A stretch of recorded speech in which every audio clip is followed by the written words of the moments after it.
Brothers or Monsters is a great Rugrats episode. This is the first segment of the 22nd episode of the 6th season, and in this one, Betty is talking to the other grown-ups about her brother Freddy, who's coming to visit.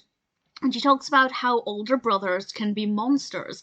And the babies overhear this and think that it means that Tommy, as an older brother to Dill, is going to become a monster. And there are a whole bunch of coincidences that make it seem like Tommy is transforming into a monster. From an animation perspective, we see him covered in hairs, which happened as a result of Spike shaking his hairs over him and spilling juice on him. And visually, I thought it was pretty well done.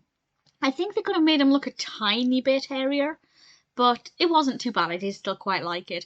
And Tommy decides the only thing to do is to lock himself up and to give away his stew driver to stop him from becoming a monster and causing problems. And it's quite sweet because the other babies, although they're obviously scared of Tommy turning into a monster, they realise that Tommy was always there for them when they needed him.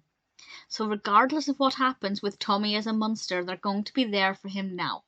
And I think that that's such a lovely message about being there for people in their time of need because they were there for you. It's also a very funny episode as well as being sweet. It starts off with the babies pretending to be different animals. Phil was a bug on his back, and I just thought it was a really solid start. And it ultimately ended up being rather sweet. And the bit with Lil at the end, absolutely loved it. I just thought the timing of that was fantastic. And visually it looked really awesome as well.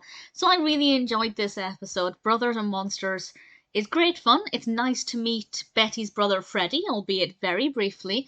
And it's both a very funny and a very sentimental episode. Definitely a credit to the 6th series and an episode I'd be happy to watch again.